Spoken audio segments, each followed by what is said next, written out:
Chicago Tonight, Latino Voices, is made possible in part by Allstate and the Searle Funds at the Chicago Community Trust.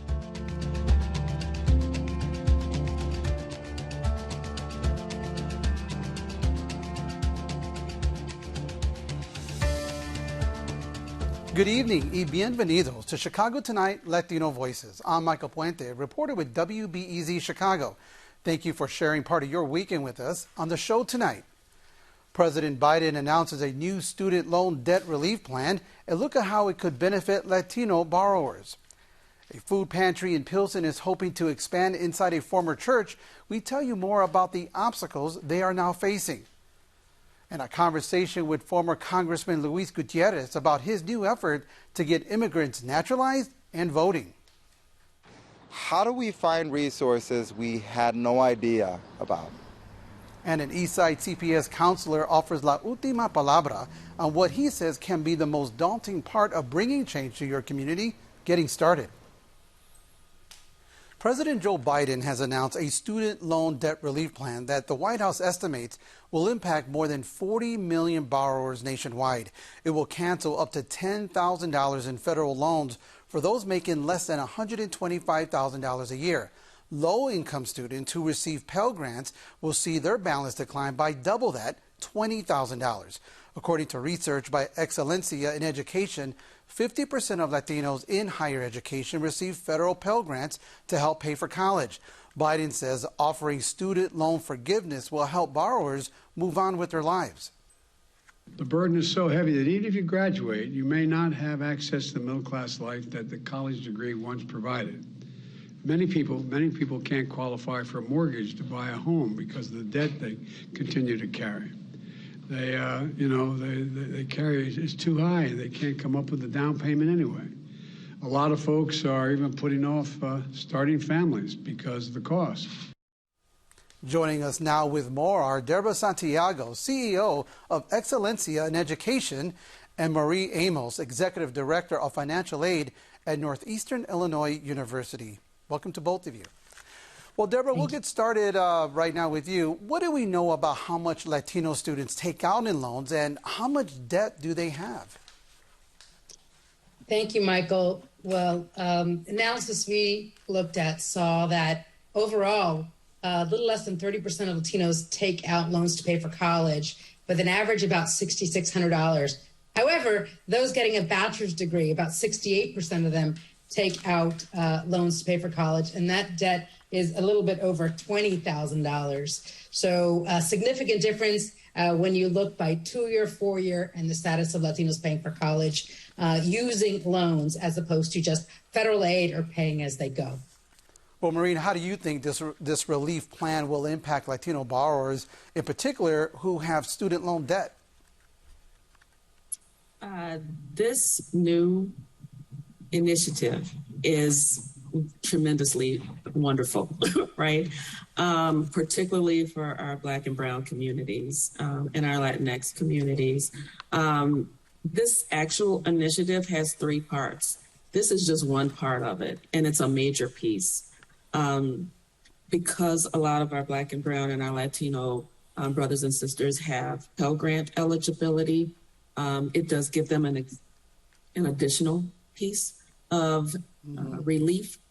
And we don't want our students to graduate with a tremendous amount of loan debt, whether they are at the undergraduate or graduate level.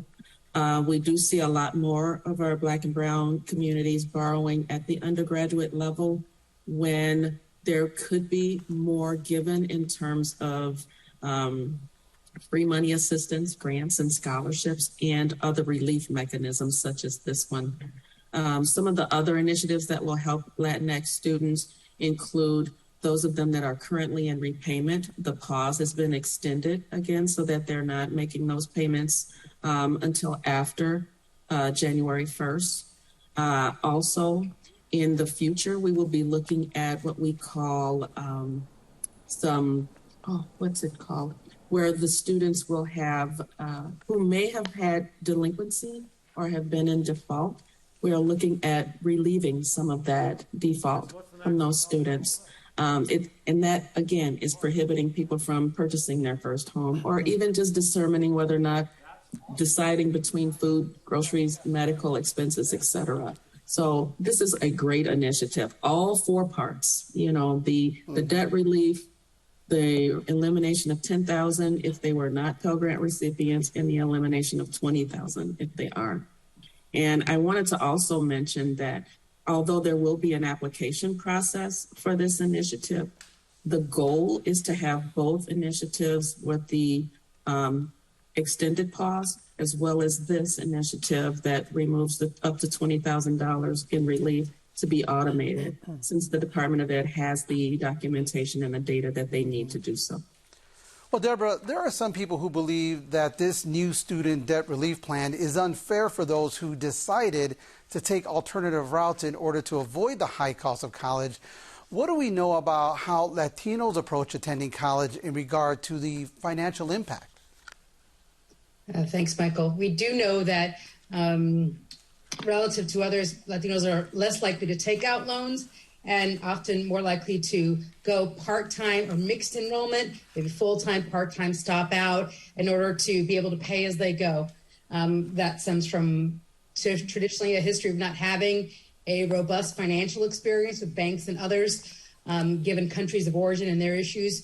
So we have seen that for sure. I think the challenge for those that don't find this of any value is acknowledging that many of us are subsidizing. Every taxpayer has been paying and subsidizing and supporting higher education already.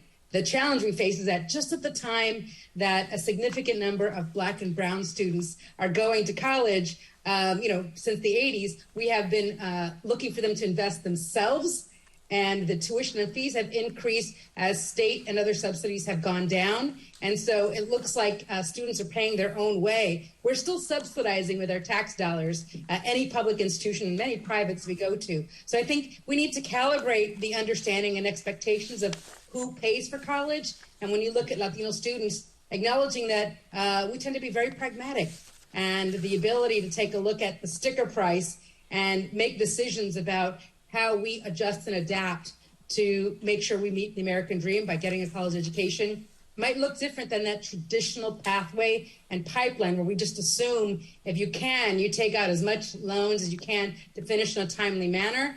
We tend to make sure we're working while we're going to college and trying to balance it out. And so that's why I think in our analysis, looking at $10,000 had a significant impact on Latino students because we tend to borrow less. And then I guess the last thing I'll say, because of the good points that were made earlier, is that many of our students, having this kind of debt doesn't just impact an individual student, but the families and communities. When you take on debt, especially if you don't complete, that perpetuates.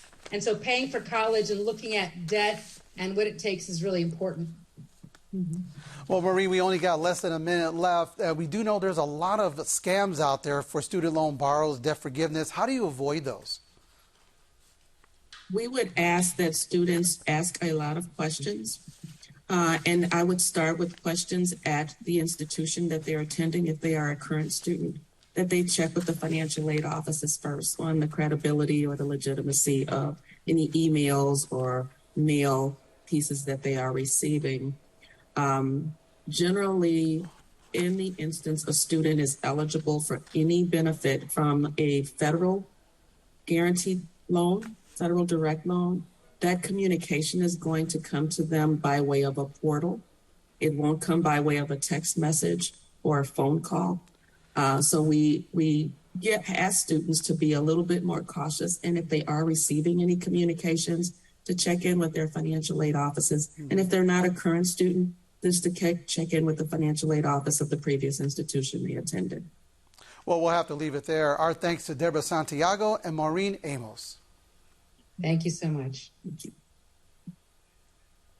Up next, a Pilsen food pantry looks to expand but says they are hitting some obstacles. Stay with us.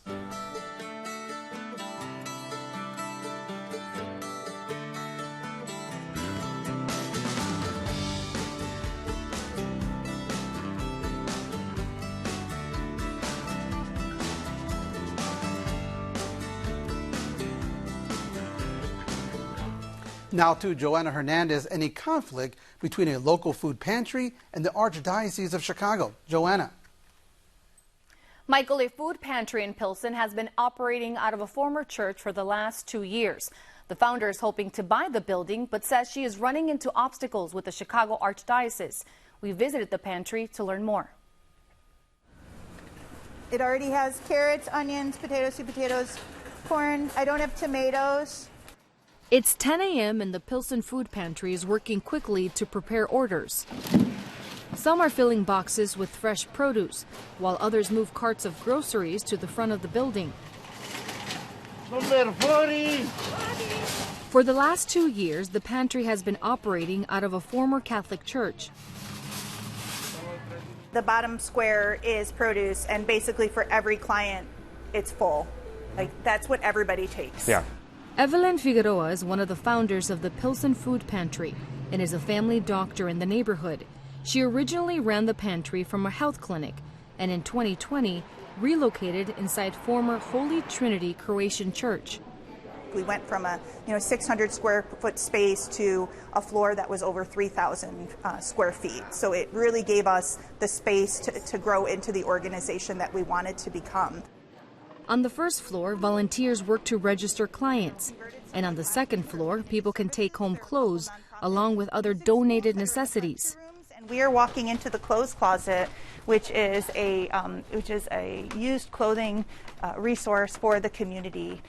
So a lot of the people that are getting food from the pantry just come up here and pick out some clothes while they're waiting. There's a monthly clothing allowance.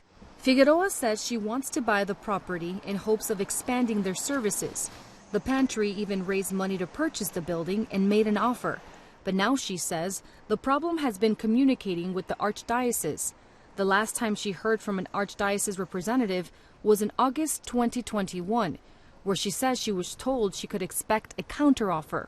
We submitted a written outline, a business plan of what we wanted to do with all of the space, and it wasn't indicated to us that there was something afoul with what we had submitted. So we were handed keys 2 months later, which to me was a verbal agreement that we would be able to move forward with leasing to owning the property, and then a couple months later ran into a lot of snags with our representative from the Archdiocese. The Pilsen Food Pantry is open 5 days a week, serving about 350 people weekly. We're told losing this space would mean they wouldn't be able to operate in the capacity they do. I think that would have a heavy blow on the community. It's a place where people, they feel more secure knowing that we're here. We met with Ward Miller with Preservation Chicago to learn more about the challenges organizations say they face when wanting to purchase a closed church from the Archdiocese. We found that lately, especially with the closure of so many churches in the Archdiocese of Chicago's books, if you will, that's even more challenging. And it's almost like the community versus a developer oftentimes. In recent years, Miller says the organization found more than 70 church closures, many without landmark status. Without landmark status, developers can essentially do what they want with the property. Sometimes the historic building is given to a developer or sold to a developer, and the developer demolishes the building. We've seen this numerous times, especially in the Archdiocese in recent years, and it's really tragic because you really pulverize the story. Dr. Figueroa says her goal is to renovate and build a center for the East Pilsen community, a place she says can provide crucial resources for those facing food insecurity, homelessness, and poverty. We're willing to permanently change the zoning or make a public agreement or declaration that the building will never be sold for profit. As they try to create a foundation, Figueroa says the lack of communication is leaving employees and volunteers in the dark, wondering if the Archdiocese supports their mission to serve. The community seems to want us to be in this space, and we would like to pay an honest amount of fair market value for the facility. We just would like to have communication and be able to move forward. We reached out to Chicago's Archdiocese, and in a statement, a spokesperson tells us in part, St. Procopius Parish has not finalized plans for the former Holy Trinity Croatian Parish campus. The food pantry will be alerted when there are more specific plans, and they will have the opportunity to discuss their interests further at that time. In the meantime, the Archdiocese says the pantry is operating rent-free. Now, Michael, I send it back to you. Former U.S. Congressman Luis Gutierrez is coming out of retirement to announce the formation of a new immigration reform organization. His group, Our Nation's Future, aims to help people with green cards become naturalized citizens by educating immigrants on the path to citizenship and advocating for a modernized immigration system.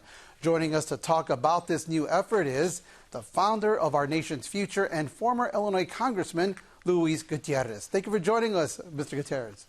Pleasure to be with you, Michael. Thank you for having me on. No problem. Well, there are 9.2 million green card holders in the U.S., more than 2/3 of them Latino.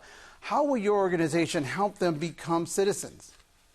Well, we have workshops, Michael. We just had one at St. Genevieve's this past Saturday. I spoke to many of the community-based organizations that are out there helping immigrants, and they told me they didn't have much capacity for additional applications for citizenship within the framework, their organizational framework. So we did 100. But when I was in Congress, just for context, in my 26 years in Congress, we did over 50,000 citizenship applications as a member of Congress, right here in the city of Chicago. So we know how to do this and to increase the numbers. We finally got our tax exempt number from the IRS, which is a requirement in order to be registered with Homeland Security to do this kind of work. Obviously, when I did it before, I was a member of Congress, and I just want to brag one moment of the 535 members of the House and the Senate, I was the only one qualified to help immigrants fill out for their green cards, for citizenship application, or any other kind of legal application service. So, as you said, 9.2 million, all of them can become citizens today. We want to launch a national program. We're going to be in Atlanta on the 1st, having a citizenship workshop in Atlanta, and we have another citizenship workshop on the 21st of October in Orlando, and then in November we're going to be in Nevada. Well, let me ask you this, Ms. Gutierrez. You came out of retirement to form this organization. Why do you think it's important, so important right now in this moment for this organization? Because I believe that immigrants are invisible on the national stage of this country, and we become more and more invisible each and every day. We are not a priority. We're a priority for Republicans to attack, and we're a priority for Democrats to exploit politically for political gain. I don't see anyone.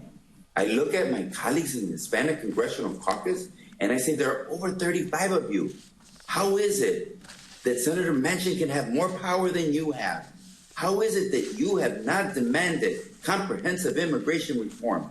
How is it that dreamers that we finally were able to free under Barack Obama in 2012 are still languishing without any permanency in this country? We have people with temporary protective status that have been in that status for decades. There are 11 million. They're hardworking. They're sweating. They're toiling in this country. It's time for comprehensive immigration reform, and you do nothing. I'm sorry. Hispanic Congressional Caucus, I don't hear you. You are silent, and you have a responsibility. And I know what some of my colleagues will say right now. Oh, but Luis, why are we responsible? Because 90% of everyone deported from this country is Latino.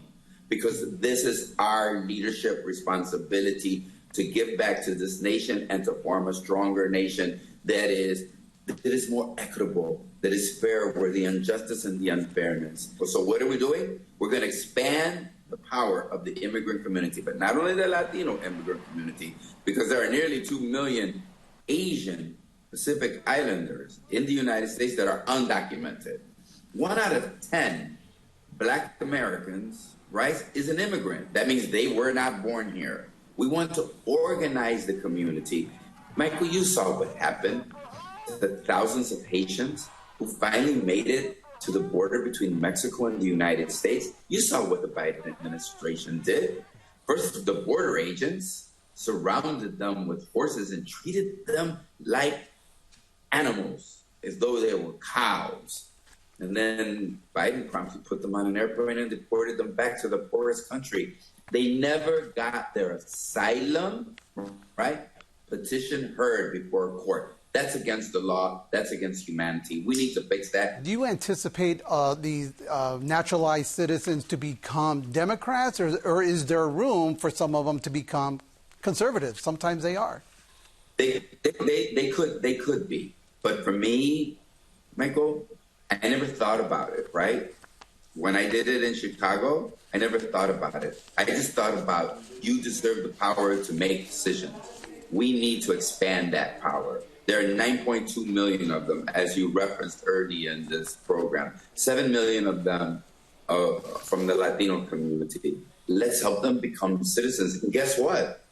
It's not a very unique idea to me, is it? Because soon after we announced our nation's future, the Republican National Committee announced that they were investing millions of dollars in helping immigrants become citizens of the United States of America. It's our job to go out there and to help facilitate this process. Ours is a non-for-profit 501c organization, but I know that people will vote for their self-interest. It will be our job to get them to vote in a manner in which defends their self-interest. I know they will. We did it in the city of Chicago. Let's look at the city of Chicago just for one moment, Michael. When I got there in 1992 to the Congress, the district was 60% Latino by population, but only 40% of the voters were Latino. Today, it's 65%. Well, I can't say that they divided it in two. Well, the day I left the 4th Congressional District, 65%. How? By making sure that they were citizens of the United States. So let's expand that power. As we expand that power, we can bring a bright light on them. I want to show the entrepreneurs, right? I want to show them working. I want to show what happened to our fields. Right. What happens to the onions? What happens to the garlic? What happens to the tomato, the lettuce, the oranges, and everything else that you take for granted when you go shopping? What happens without them? I want to show them the doctors, the first responders, the nurses. I want to show them families that have buried their loved ones, undocumented families that have married their loved ones, their sons and their daughters, because they sacrificed their lives in the armed forces of the United States. So yes, we use citizenship as a power platform, but at the same time, we intend to tell their stories. Well, we'll be monitoring your progress of your organization. Unfortunately, we run out of time. Our thanks to Luis Gutierrez. Thank you, Michael. Thank you so much for having me. As a new school counselor at Galisto Language Academy, Rogelio Lopez was charged with a big job, finding a way to get a new playground built for Galisto's 600-plus students. Lopez's appeal to the Chicago Works Community Challenge wound up winning a $1.5 million grant to create a new state-of-the-art playground to the Eastside School. Here, Lopez gives la última palabra on what he says is the hardest part of any big job, figuring out where to start. My name is Rogelio Lopez. I am the new school counselor for Matthew Galisto Elementary Language Academy. Galisto has always been a very prestigious school, and they always sent out good students ready to become good citizens of Chicago. Galisto is very well known for its soccer teams, right? And as you can see, there's no field for them to play or practice. One of the biggest conversations we had with parents about why this space would be beneficial for this community, and they told me in this area, soccer is huge for them. And as we're having a conversation, their kids are kicking the ball around. And we're thinking, like, wouldn't it be awesome if they had grass? Somewhere where we don't just see cement, something where we could see greenery, somewhere where we could sit down and watch our kids while they're having fun. Dr. Nelson, who is the principal here, says there's a grant that Chicago is giving that I'd like you to apply for. So I put together the grant. We sent it out. We waited. We crossed our fingers. A few weeks later, they announced the winner. They said, you will be getting the grant, and everybody was jumping for joy. They said, we've been working on this for quite a while, and it really all did start with how do we provide an experience for our students in an environment where we live. And I think this space will be the perfect place for them to understand what change is and what hard work gets you. When you start off really, really small, what's your first step? How do we find resources we had no idea about? Start at your alderman's office. Start at those schools who already made a change. So if you have something that you're truly interested in, don't just talk about it. If you show your passion and you truly want to make a change, it does take quite a bit of work because it's easier said than done. Because I could speak, I could make great speeches, but if I can't get the assignment done, if I can't get the objective completed, then it's all for nothing. Lopez says that plans for the new playground are in the works and construction is slated to begin in next year. And that's our show for this weekend. Don't forget you can catch my reporting on 91.5 FM WBEZ. Now for all of us here at Chicago Tonight Latino Voices, I'm Michael Puente. Thank you for sharing part of your weekend with us. Stay healthy, stay safe. Buenas noches.